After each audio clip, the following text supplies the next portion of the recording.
저는 돈 벌면서 느꼈어요. 무식하게 돈 벌기만 하면 다가 아니라는 거. 버는 방법도 알고 있어야 되는데 새어나가는 돈도 잘 틀어질 줄 알아야 된다는 거.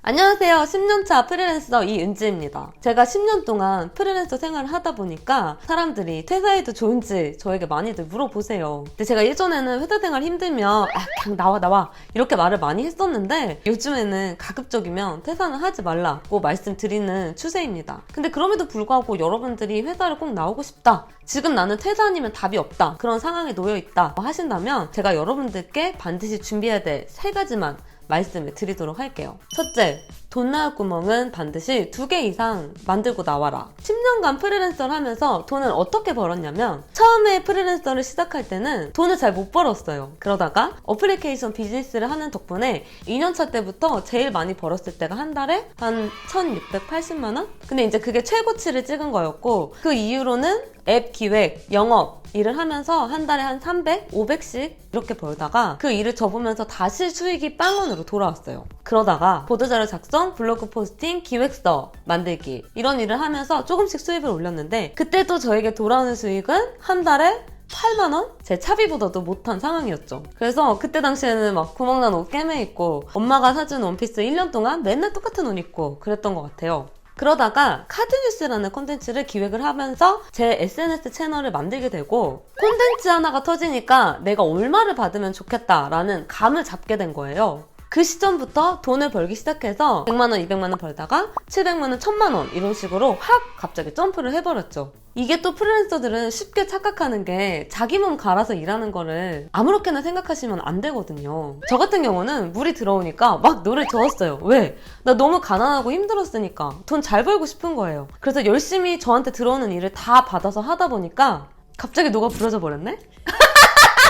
저 공황 발작으로 쓰러지고 폭식증, 거식증 거의 1년 동안 일을 못하고 쉬어야 될 정도로 몸에 엄청나게 큰 무리가 왔었어요. 근데 이 단계에서 다음 레벨로 넘어가는 사람, 즉 1000만원 그 이상 버시는 분들은 확실히 저랑 다른 차이점이 있었어요. 뭐냐면 여전히 나를 갈아서 일하느냐, 아니면 내가 없이도 일할 수 있는 어떤 시스템을 만드냐. 아무튼 저는 지금은 최소 한 달에 300에서 500 정도까지의 수익은 올릴 수 있는 상황이 됐어요. 그런데 저 그렇게 되기까지 지금 8년이나 걸렸어요. 사람마다 돈을 벌게 되는 시기와 그 임계점과 만나는 시기가 모두 다 달라요. 저처럼 그렇게까지 오래 걸리진 않겠지만 그냥 무턱대고 회사를 나왔다가는 최소 6개월은 손가락을 빨아야 된다. 그렇기 때문에 반드시 여러분은 내가 뭐 해먹고 살지 그 밥그릇은 어느 정도 만들고 나오시라. 근데 그때 밥그릇도 한 개가 아니라 최소 2개는 만드셔야 된다. 왜냐하면 프리랜서의 또 안 좋은 점은 어떤 회사에서 나한테 일을 줘서 그 일을 받아서 하다가 그 일이 끊겨요. 그러면 여러분들 그 다음 달 수입이 빵원이 되는 거예요.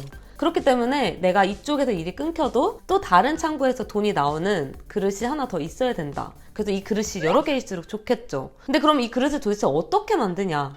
둘째, 일 받을 재능 반드시 만들고 나와라. 제가 아는 분 중에 컨텐츠를 정말 잘 만드시는 분들이 계셨어요. 그래서 그분이 퇴사하기 직전에 저를 찾아왔을 때 바깥에서 나 먹고 살아도 괜찮겠냐? 라고 물어보셨을 때 저는 무조건 나오라고 말씀을 드렸어요. 왜? 그 사람 컨텐츠 너무 잘 만드니까. 근데 실제로 그분께서 나와서 인스타툰으로 대박이 나와서 지금은 정말 자유롭게 일하면서 또 잘 먹고 잘 살고 계세요. 근데 솔직히 말씀드릴게요. 저는 아무나 퇴사하라고 말씀드리진 않아요. 어떨 때는 퇴사할까 말까 저에게 물어보셔도 제가 명확하게 대답을 해드리진 못하겠어요. 왜? 그 사람이 나와서 먹고 살 수 있는 자기만의 커리어 그릇이라는 게 정확하게 만들어졌는지 확신이 서기 어려운 경우가 있었거든요. 일단 바깥에 나오면 내가 먹고 살 뭔가가 있어야 되는데, 그러려면 누군가 나에게 일을 줘야 되잖아요? 어떤 일을 받을 거냐, 나의 재능을 확실히 만들고 나오지 않으면 결국은 수익으로 이어지기가 정말 힘든 상황이 되는 거죠.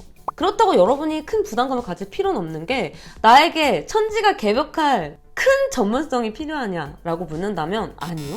그냥 여러분은 남들보다 조금 더 한 반발 앞선 정도만 잘할 수 있는 특별한 무언가, 딱 하나만 있으시면 돼요. 만약에 여러분이 PPT를 좀 잘 다루신다. 그럼 PPT 관련된 이야기를 꾸준히 블로그에 포스팅을 좀 해보세요. 포스팅을 하면서 PPT 템플릿도 알려주고 어떻게 툴을 다루는지도 조금씩 얘기해주고요. 그러다 보면 당신이 가진 전문성이 나보다는 뛰어나구나 라는 걸 인지한 누군가가 당신에게 강의를 의뢰할 수도 있고 또 다른 일을 줄 수도 있어요. 그래서 여러분들이 너무 뛰어난 전문가가 될 필요까지는 없다는 거예요. 제가 10년 동안 프리랜서 생활하면서 감히 말씀드리자면 어차피 실력과 수익은 비례하지도 않아요. 궁극적으로는 누가 일을 더 잘 따냐의 문제가 되거든요. 어느 정도 경지에 이르면 실력은 다들 비등비등하기 때문에 그 다음부터는 PR이랑 영업과의 싸움이에요. 그러니까 여러분은 내가 어느 길로 가야 할지 내 재능의 방향을 좀 정해두시고 그 길이 맞는지 깔짝깔짝 테스트를 해보시는 거죠. 돈을 벌 수 있냐? 그걸 테스트할 수 있는 플랫폼들은 세상에 너무 많아요. 제가 그런 것들은 차근차근 여러분들께 알려드릴 테니 여러분들은 여러분들이 가지고 나올 재능이 뭔지 그것만 치열하게 고민을 해보세요.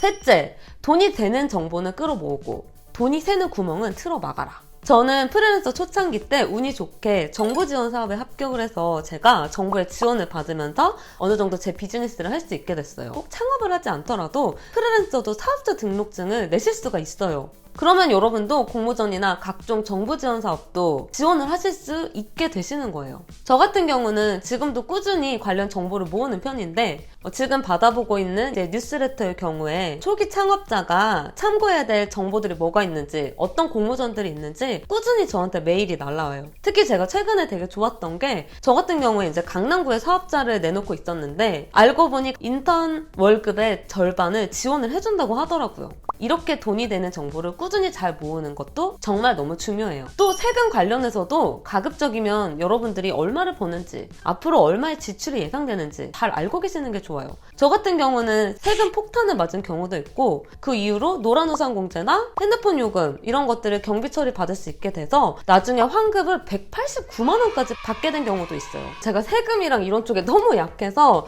제가 찾다 보니까 자비스라고 인공지능이 이렇게 세금이랑 이런 것들 처리해주는 서비스가 있어서 이용하고 있는데 여러분들도 너무 어렵다면 이런 프로그램들도 간단하게 이용해보시면 되게 좋을 것 같아요. 저는 돈 벌면서 느꼈어요. 무식하게 돈 벌기만 하면 다가 아니라는 거? 버는 방법도 알고 있어야 되는데 새어나가는 돈도 잘 틀어질 줄 알아야 된다는 거? 그리고 누가 나에게 돈을 줄지도 알고 내가 어떻게 해야 앞으로 나의 스킬들도 업데이트 해야 될지 스스로가 잘 알고 있어야 된다는 거? 그러니까 추상적으로 감당할 자신만 안고 나오지 마시고 감당할 현실적인 방법을 다 세팅하고 나오세요.